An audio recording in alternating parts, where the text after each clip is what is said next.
Gustavo Campana acaba de presentar su libro Recuerdo del Peronismo en el Centro Cultural Tiempos Modernos. En este momento tenemos la oportunidad de hacer una entrevista. ¿Cómo estás, Gustavo? Bien, muy bien, gracias por la invitación. No, gracias a vos por haberte acercado a Tiempos Modernos a presentar tu libro Recuerdos del Peronismo.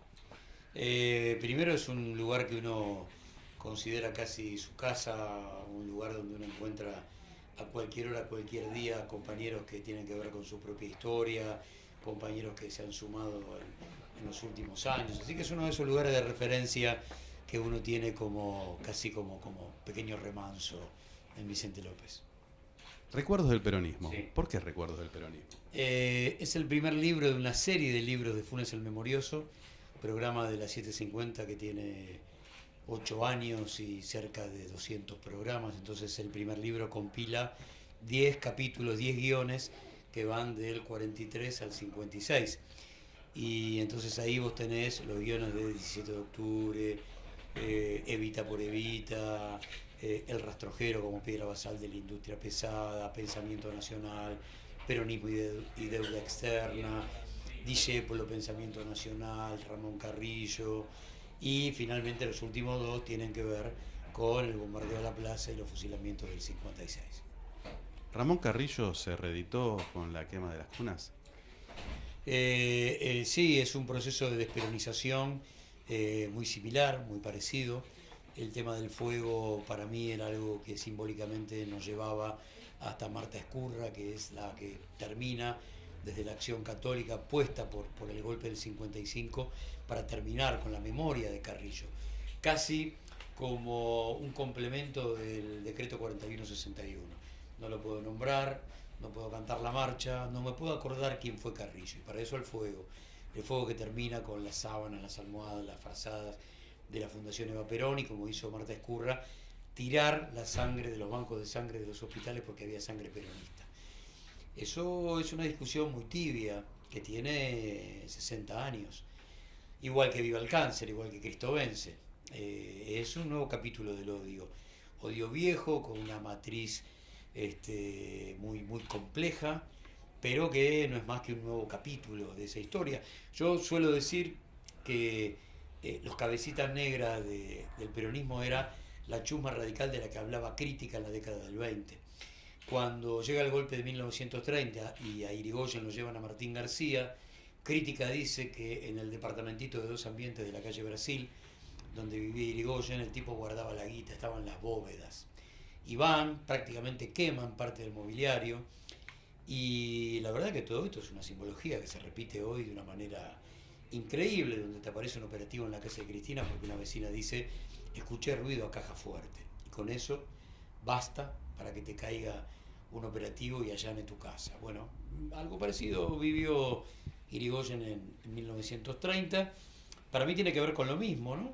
Por supuesto que el peronismo, sobre todo de la mano de la industria nacional, agudiza las contradicciones del campo nacional y popular, te interpela, te plantea dónde estás, quién sos, qué querés ser, y de esa manera la discusión es más aguda porque tiene olor a batalla final. ¿Le tiene miedo a la gente a esa interpelación del peronismo? Hay un dato, nos tendría que dar una mano algún psicólogo, algún sociólogo social. Cada vez que el pueblo argentino es interpelado de esa manera, primer peronismo, irigoyenismo, kirchnerismo, los tipos pegan un volantazo a la derecha. Tienen dos volantazos por pegar. Y el volantazo que eligen es: dame quien custodie mi propiedad privada. No hay proyecto de país, el proyecto de país confronta con un modelo de colonia y no arriesgo nada. Ya está, esta es mi comarca. Nosotros desde un proyecto colectivo vivimos pensando cómo estar curando heridas en el dolor del otro, ¿no? Todo el tiempo. Los compañeros en la militancia lo hacen de manera permanente y cotidiana. En el caso de Vicente López, con un par de bolsones de pobreza que todavía nos quedan incorporados, sobre todo en la frontera con el partido de San Martín, pero esencialmente ponemos el ojo en el ramal del Belgrano, en las estaciones del ramal del Belgrano que concentran la pobreza propia y ajena, porque es la que viene desde Villarrosa para acá y llega a Retiro para ir a laburar atravesando a veces 2 horas de tren. Vienen del corazón de la zona norte de la provincia de Buenos Aires. Y me debo un laburo y por ahí los invito, ¿no? Ya que hay cámaras y una enorme cantidad de compañeros. A veces yo que tomo el Belgrano, por lo que sea, un accidente, bueno, sabés que no tenés trenes durante 2 o 3 horas. ¿Y qué hacemos? Nos vamos a la Florida del Mitre. Yo tomo en Florida Oeste, nos vamos a la Florida del Mitre. ¿Cuánto es? 20 cuadras. Otro mundo, compañeros, otro mundo. En la Florida del Belgrano, el chipá, la reproducción a menor escala de Retiro, y cuando llegás a Florida Este, pasé por la experiencia y obviamente uno medio hasta provoca. Sos un bicho raro abriendo página 12, ¿no? Se habla otro idioma, se respira otro perfume, la gente se viste distinto. 20 cuadras de diferencia entre el Belgrano y el Mitre. Somos eso también, y ese es un drama eterno de este distrito y de la sociedad argentina. ¿Por qué está tan dividida la sociedad entre los que tienen más y los que tienen menos? Más acá, vos que sos vecino de Vicente López. Bueno, el tema de que ellos no puedan abrazarse a un modelo de país los diferencia. La oligarquía costera, del Río a Libertador y de Libertador a Maipú, genera una franja que directamente vive enajenado en una realidad ficcional casi desde la cuna. Otro sector utiliza a Vicente López como ciudad dormitorio y no tiene raíces acá, y ese también es un grave problema de nuestra clase media. Pero nosotros tenemos que recuperar la historia y la conciencia de Villa Martelli, Florida Oeste, Munro, Carapachay, Villa Adelina, el cordón fabril que iba de punta a punta de Vicente López y que hoy no se puede reconocer a sí mismo porque tiene casi el criterio aspiracional de querer ser la franja costera, la oligarquía del partido. Es complejo el asunto. Este es un distrito quizás el más rico de la provincia de Buenos Aires, con una capacidad de pago sus contribuyentes que supera el 90%. Hay distritos como San Fernando, donde la recaudación no llega al 50%, a veces ni al 40%. ¿Cómo se sostiene salud, educación? Bueno, frente a eso, este distrito que puede hacerlo todo, tiene casi 500.000 habitantes y un hospital con 200 camas.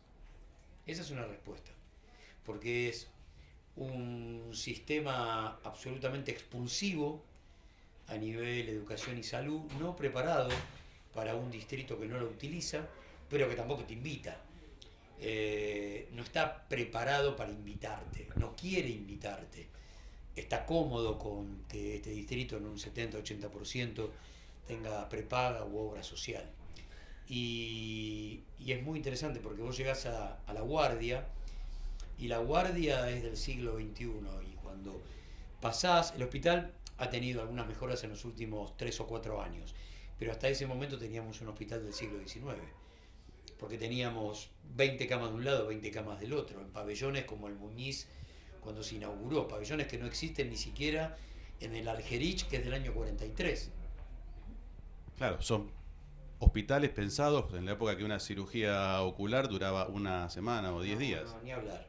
Por eso nosotros pretendemos que haya políticas en lugar de expulsivas, absolutamente inclusivas, que no se pueda decir tan alegremente como dijo Jorge Macri hace algunos días que se va a subsidiar a las familias que no puedan pagar un colegio privado. No, con esa guita poné de pie la educación pública, porque para eso está el erario público. Entonces, en esa diferencia que es de 180 grados entre unos y otros, es muy complejo. Si yo vengo y te digo de frente, mira, vamos a utilizar todo el dinero de los contribuyentes para pagarle la cuota de un colegio privado a cualquier familia de clase media que no pueda hacerlo, con tal de que no caiga en la educación pública, en lugar de multiplicar el grado de excelencia que tiene el Paula, en 2 o 3 Paula Albarracín por todo el distrito, lo que se piensa es encerrar a aulas y escuelas, ¿no? Yo hice toda la secundaria en el Nacional y Comercial de Vicente López. 3 turnos, mirá qué dato ante la discusión del cierre de los vespertinos en Comercial y algunos bachilleres en la ciudad de Buenos Aires. En los 3 turnos yo lo hice del 76 al 80. 30, 31 pibes promedio. En los 3 turnos, podía bajar un poquito en el vespertino, 27, 28. El vespertino ya no existe más, acá hace un rato largo. Y el vespertino del Nacional y Comercial de Vicente López es un profesorado. Ahora, vas a la tarde o a la mañana y si ves 10 pibes en un aula, descorchá, festejá. Yo no lo pude creer. Vamos a dar charlas todos los octubres, que es la fecha de nuestra noche de los lápices. Y no lo pude creer. Sinceramente, son 8 pibes por aula, en un colegio que fue modelo. ¿Puede ser que sea más fácil de adiestrar a los docentes de escuela privada que de escuela pública? Y si no les gusta lo que dicen, bueno, es más fácil decirle, bueno, andate porque no me gusta cómo pensás. Como primera medida es el mismo docente, que generalmente te hace un turno en la escuela privada y un turno en la escuela pública. Es un docente que parte de la misma matriz y por supuesto que es domesticado sobre la base de la extorsión. Pero yo creo que el problema más importante es el pecado original. Docentes, periodistas, bancarios, son todos gremios de clase media, con las virtudes y las miserias de la clase media.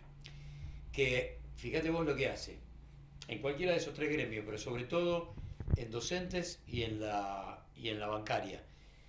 Esos mismos tipos que a veces no te paran, no te van a una marcha, una movilización, que repudian una medida de fuerza, un plan de lucha, a la hora de votar quién defiende tu guita, vota Baradel o vota Palazzo. Es la misma gente, porque saben que esos tipos te custodian la guita, pelean por tu derecho. Entonces van en búsqueda de ese tipo. Y es la otra cara de la moneda de lo que votan a nivel presidente de la Nación, a nivel gobernadora de la provincia de Buenos Aires o intendente de Vicente López. El tema es el siguiente. Si vos pensás que Baradel o Palazzo defienden tu guita, ¿cómo podés pensar que tu proyecto de país te lo defiende Macri? Es un poco raro. Ahí encontramos un tipo que bueno, navega entre las inexactitudes de la clase media, que no tiene proyecto de país, que solamente sálvese quien pueda, individualista.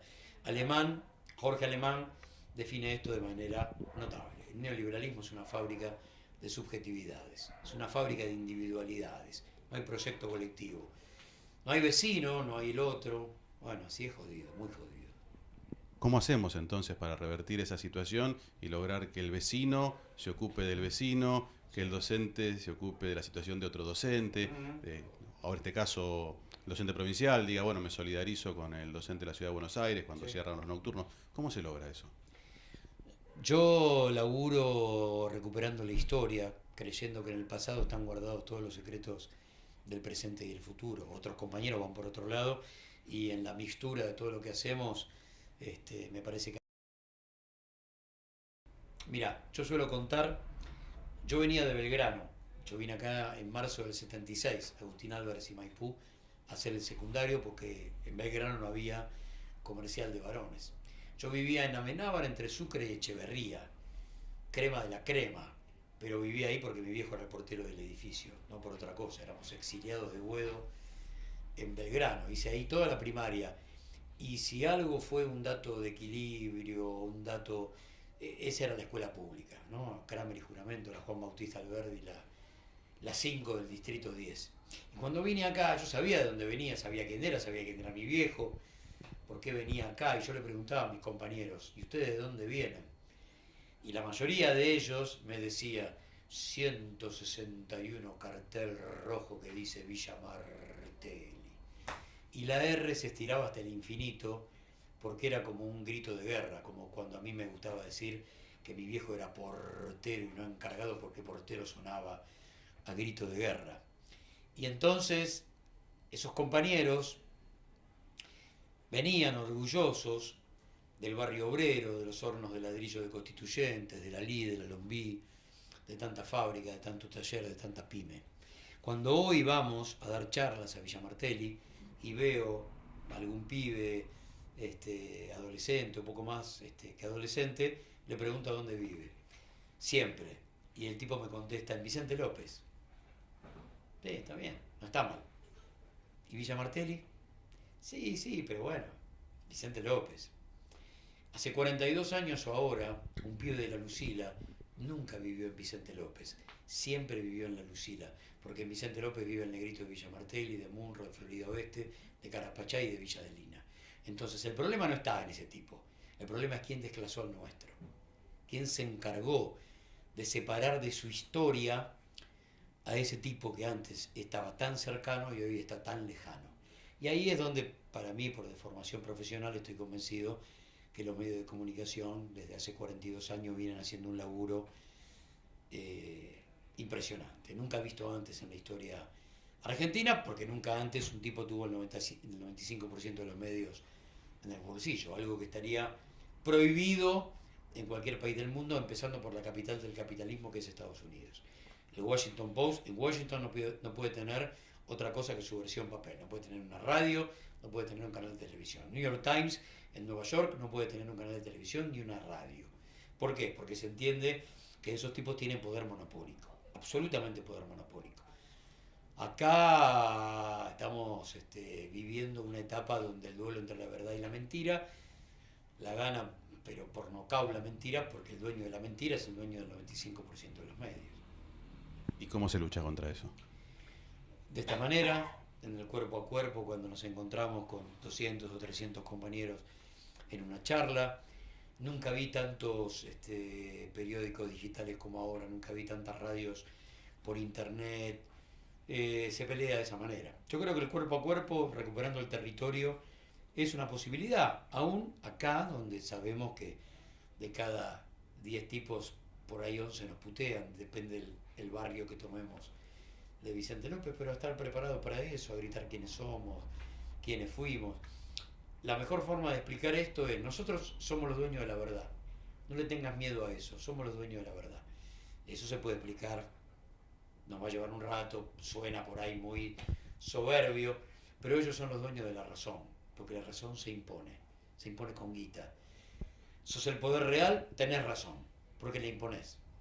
La verdad es otra cosa. La verdad navega buscando un lugarcito por donde aparecer para decir: che, Nilda y Máximo no tenían una cuenta de casi 70 millones de dólares y es más, no existía ni siquiera el banco. Ahora, el que tiene la razón es el que lo publicó esa mañana a 6 columnas y genera que en mi vieja o en mi tía esa herida no cierre jamás.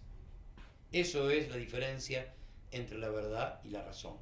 Yo estoy convencido que el campo nacional y popular siempre tuvo la razón. Y cuando digo la razón, es ese proyecto de país que confronta con un modelo de colonia. También estoy convencido que el poder real siempre tuvo la razón, porque tuvo guita para imponerla. Muchísimas gracias. No, después de este cierre no podemos seguir hablando. No, gracias a ustedes por la invitación. Gracias.